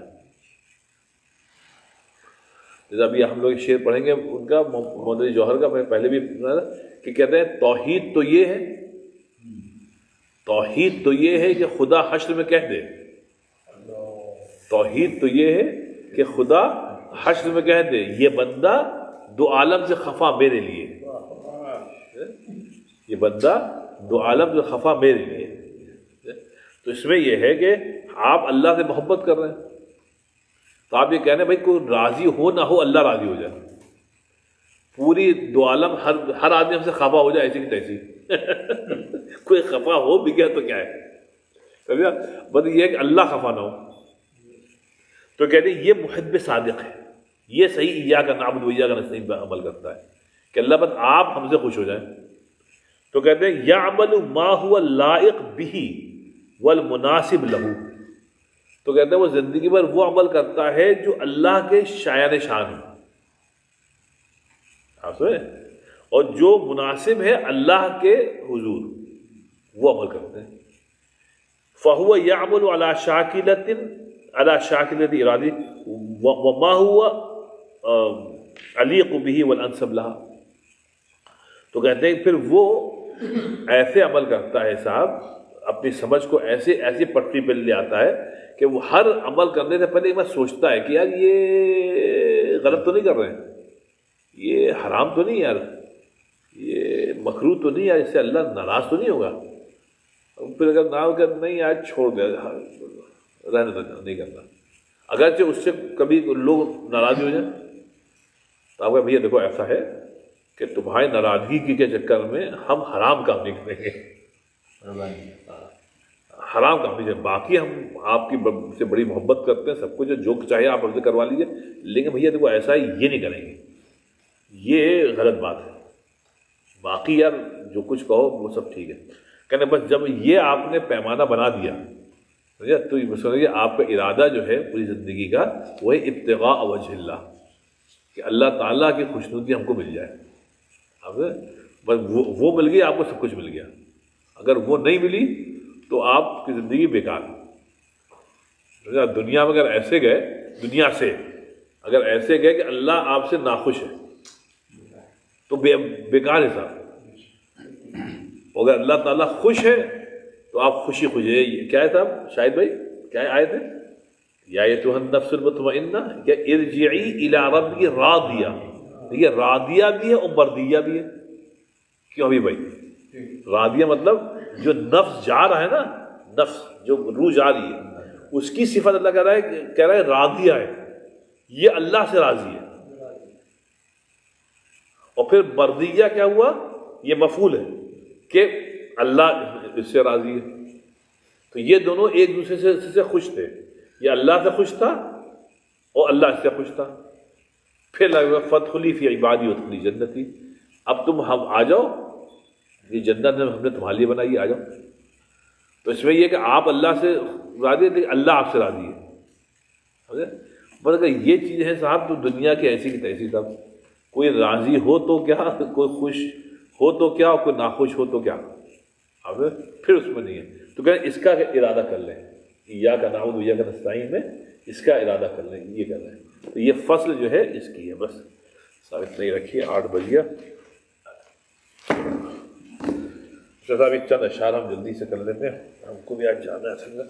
دیکھیے صاحب یہ اشعار یہ بڑے معنی خیز ہیں، اور یہ محمد علی جوہر کے ہیں، آپ نے تو سب صاحب علم لوگ ہیں، آپ کو معلوم ہوگا محمد علی جوہر یہ ہمارے ہندوستان میں غیر منقسم ہندوستان میں مطلب ان لوگوں میں سے تھے جو بالکل ٹاپ کے ہمارے لیڈرز تھے، وہ واقعی میں اللہ والے تھے، جیسے آج کل عمران خان کے اوپر ایک ماشاءاللہ ایک جنونی کیفیت ہے خدمت کی، ایسی خدمت تھی مولانا محمد علی جوہر کی۔ میں عمران خان اور محمد علی جوہر میں بہت ہی سملیرٹی دیکھ رہا ہوں، دونوں نے آکسفورڈ میں پڑھا، انہوں نے اس وقت پڑھا، اور بڑے ماڈرن تھے، بھائی بڑے ماڈرن تھے، 3 پیس سوٹ والے تھے، اور یہی حال عمران خان صاحب کا بھی تھے، شوکت چھوٹے بھائی انہوں نے نہیں پڑھا۔ اب ہوا یہ لوگ رامپور کے، ان کے والد رامپور کے اچھے کھاتے پیتے گھرانے کے تھے، ان کے والد صاحب کا انتقال ہوا جب یہ ابھی 6-7 سال کے تھے، لیکن ان کی والدہ جو تھی بی اماں، یہ ہندوستان میں بڑی مشہور ہوئی، تو بی اماں جو تھیں وہ ٹھیک ہے ان کے پیسے تھے، سب کچھ تھا مطلب شوہر کی طرف سے، لیکن ان میں مطلب بڑی باحوصلہ خاتون تھی، انہوں نے بچوں کو پڑھانے میں کوئی کمی نہیں رکھی، اور پردے کے ساتھ ہر جگہ جاتی تھی۔ اب بتائیے ایک یتیم بچے کو انہوں نے وہاں پڑھایا، ہندوستان میں بہترین ایجوکیشن دی، اور پھر اس کو آکسفورڈ بھیجا کہ جاؤ تم پڑھ کے آؤ، علی گڑھ یونیورسٹی میں پڑھا میں، ہاں تو پہلے وہاں پھر وہاں، اب وہ تو ان کا صاحب ان کی جو پیدائش ہوئی 1878 میں ہوئی، لیکن ان کا انتقال کب ہوا؟ 1931 میں، 53 سال کی عمر، 53 سال کی عمر، یہ پہلے شخص ہیں کہ جو جن کا انتقال تو انگلینڈ میں ہوا، تدفین بیت المقدس میں ہوئی، تو اس میں تو بس یہ بڑے زبردست تھے، یہ جب آکسفورڈ سے پڑھ کے آئے تو ظاہر بات ہے جیسے اس کا دین داری ہوتی تھی، دین سے دور تھے، سب کچھ تھا، بہر اللہ تعالیٰ نے کو ہدایت دی، تو جب یہ یہاں آئے تو انہوں نے 2 رسالے نکالے، اخبار نکالے، ایک انگلش میں اور ایک اردو میں، کیلکٹا سے انہوں نے لکھایا انگلش میں کامریڈ، اور ہندی سے اردو میں نکالا ہمدرد دلی سے. اور آپ دیکھیں گے صلاحیت جس کو کہتے ہیں بہت ہی گفٹڈ آدمی تھے, بلا کے ذہین, بلکہ جینیس آدمی تھے. ذہین میں جینیس آدمی تھے کہ انگریزی کا یہ عالم تھا کہ مطلب ان کے آگے پورے ہندوستان میں کسی ان سے اچھی انگریزی کسی کی نہیں تھی. اور اردو کا یہ عالم تھا کہ صاحب طرز ادیب تھے. تو یہ عجیب زبردست وہ تھا, کمبینیشن تھا. لیکن اللہ نے تعالیٰ نے ان کو جو اس وقت حالات تھے مسلمانوں کے, اس سے متاثر ہوئے, پھر زندگی کی روش بدلی, پھر یہ دین کی طرف آئے. تو محمد علی جوہر سے مولانا محمد علی ہو گئے. تو ہوا یہ تھا کہ صاحب ہمارے جو جد امجد تھے مولانا عبد الباری صاحب رنگی محری رحمۃ اللہ علیہ, شوکت علی, محمد علی, دونوں نے آ کے انہی کے ہاتھ پر بیعت کی. دونوں نے انہی کے ہاتھ پر بیعت کی. تو مولانا عبد الباری صاحب فرنگی محلی کو اپنا پیر جانا. تو یہ ہمارے یہاں بہت آتے تھے فرنگی محل, ان کی آمد اکثر رہتی تھی. خیر بہت الگ بات ہے, وہ پھر ایک کچھ اور بھی باتیں ہوئی, وہ چھوڑیے. اب ہوا یہ کہ یہ ترک خلافت, جنگ آزادی, سمجھا, اور ترک موالات, یہ جو تحریکیں تھیں اس میں اس کے قائد تھے. پھر یہ ہوا کہ صاحب ان کو کانگریس کا صدر بنایا گیا. یعنی مولانا آزاد کو تو بعد میں بنایا گیا تھا, لیٹ آن 40s. ان کو 1920s میں آل انڈیا کانگریس کمیٹی کا صدر بنایا گیا. تو بہر اس کے صدر رہے, لیکن پھر جو انہوں نے تنگ نظری دیکھی, گاندھی جی سے بھی بہت نالا تھے, تو گاندھی جی کو قریب سے دیکھا, اور پھر اور بھی جو ہندو لیڈر تھے, پھر یہ بدل انہیں استعفیٰ دے دیا کانگریس سے. بہرحال یہ بہت ہی ملنگ آدمی تھے صاحب.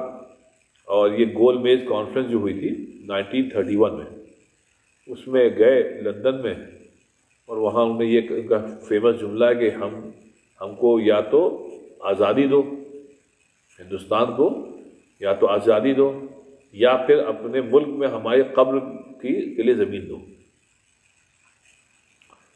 مطلب انہوں نے کہا تھا بغیر ہم آزادی لیے ہوئے واپس ہندوستان نہیں آئیں گے. تو آزادی تو ملی نہیں, بیچارے انتقال وہیں کر گیا. ان کا انتقال ہو گیا تو 53 سال کے تھے, ینگ آدمی تھے. پھر ان کی جو جنازہ تھا وہ بیت المقدس لے کے جایا گیا, اور پھر وہیں ان کی تدفین ہوئی. تو یہ مختصر طور پر ان کی وہ رضا ہے. تو بہت زبردست آدمی تھے صاحب. اور چلیں, تو ان کے چند اشعار, اچھا یہ شاعر بھی ہوئے, وہ ذہین آدمی تھے. جو شاعری کی طرف جو انہوں نے توجہ دی, تو صاحب وہ بھی مطلب ایک صف اول کے شعراء میں ان کا شمار ہونے لگا. ان کے چند اشعار یہ ہیں صاحب. یہ غزل ہے صاحب, غزل لمبی ہے, اس کے صرف 4-5 اشعار ہم پڑھیں گے. دیکھیے صاحب یہ کتنی عمدہ ہے. 2-4 اشعار اس کے غیر معمولی طور پہ اچھے ہیں. کہتے ہیں تم یوں ہی سمجھنا کہ فنا میرے لیے ہے. اپنے دشمنوں سے کہہ رہے ہیں کہ تم یوں ہی سمجھنا کہ فنا میرے لیے ہے, پر غیب سے سامان بقا میرے لیے ہے.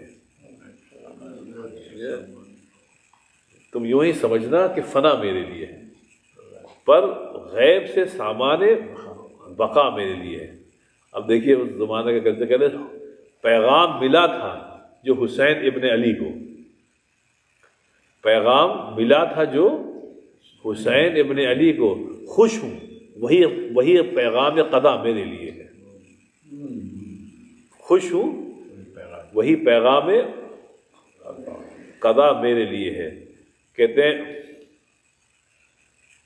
کیوں جان نہ دوں غم میں, کیوں جان نہ دوں غم میں، کیوں جان نہ دوں غم میں تیرے، کیوں جان نہ دوں غم میں تیرے جب کہ ابھی سے، کیوں جان نہ دوں غم میں تیرے جب کہ ابھی سے، ماتم یہ زمانے میں وفا میرے لیے ہے.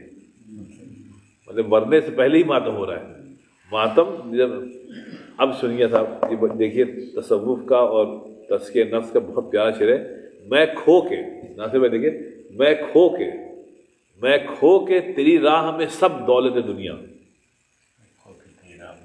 میں کھو کے تیری راہ میں، میں کھو کے تیری راہ میں. اور واقعی میں انہوں نے زندگی کو ختم کر دیا تھا.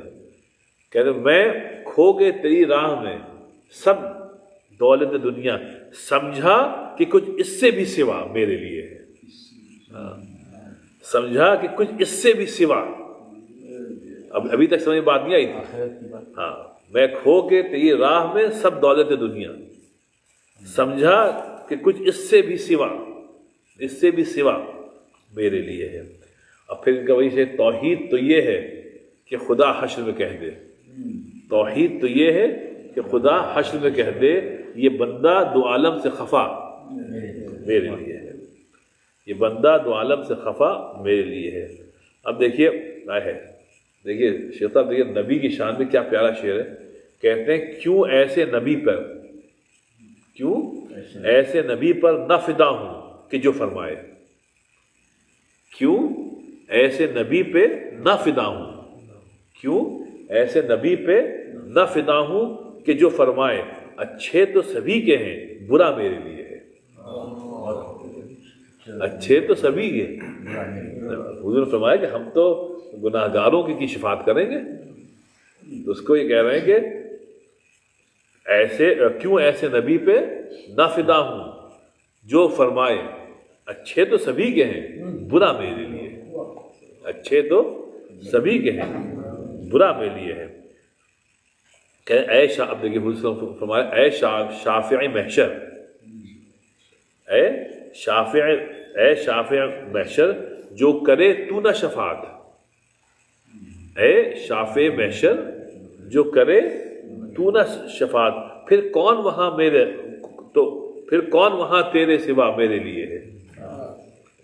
اے شافع محشر جو کرے تو نہ شفاعت، پھر کون وہاں تیرے سوا میرے لیے ہے.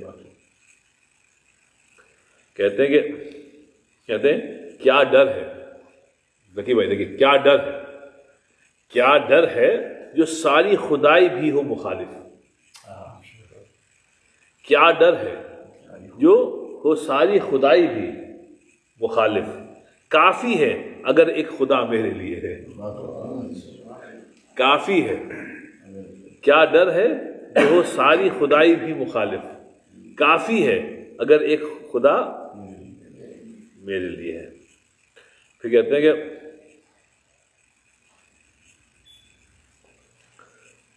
کیا ڈر ہے جو ہو ساری خدائی بھی مخالف، کافی ہے اگر ایک خدا میرے لیے ہے. بس یہی ثابت کے مدعا ہے یہ ہے. اچھا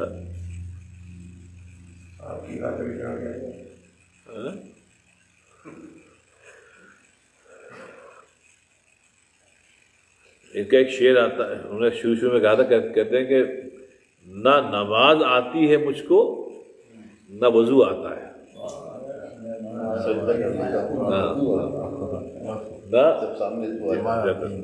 نہ نماز آتی ہے مجھ کو نہ وضو آتا ہے، سجدہ کر لیتا ہوں جب سامنے تو آتا ہے. سجدہ کر لیتا ہوں جب سامنے تو آتا ہے. اسی ضمن ایک اور شاعری کریے، یہ بہت عمدہ شعر ہے، مطلب اردو ادب میں بھی بہت اچھا ہے اور ایسے بھی معنویت میں. ساری دنیا یہ سمجھتی ہے، ساری دنیا یہ سمجھتی ہے کہ سودائی ہے. ساری دنیا اب یہ ہو گیا، تھپا لگ گیا آپ کو. تو کہتے ہیں ساری دنیا یہ سمجھتی ہے کہ سودائی ہے، اب میرا ہوش میں آنا تیری رسوائی ہے. سودائی ہے، مجنون ہے، دیوانہ ہے، کہ اب ہوش میں آنا میرا تیری رسوائی ہے. بہت پیارا شعر ہے. ساری دنیا یہ سمجھتی ہے کہ سودائی ہے، اب میرا ہوش میں آنا تیری رسوائی ہے. ایک یہ عمدہ بہت شعر تھا، کہتے ہیں دور حیات، میں نے سنایا تھا آپ لوگ، دور حیات آئے گا قاتل قضا کے بعد. دور حیات آئے گا قاتل قضا کے بعد، ہے ابتدا میری تیری انتہا کے بعد.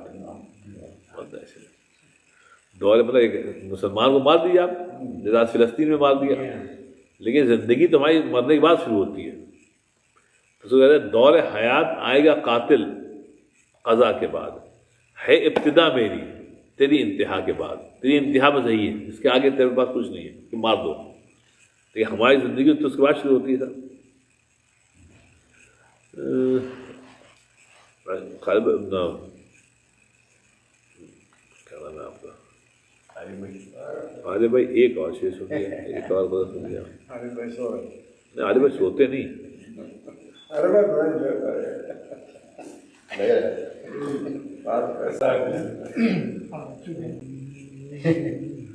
میرے بیچارے جا نہیں سکتے. بس یہ سن لیا عالم بھائی، پہ چلتے ہیں. بس اب یہ کہتے ہیں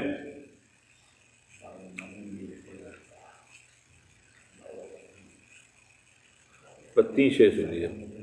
کہتے ہیں تنہائی کی سب، سنیے آپ، کہ تنہائی کے سب دن ہیں، تنہائی کے سب دن ہیں، تنہائی کی سب راتیں.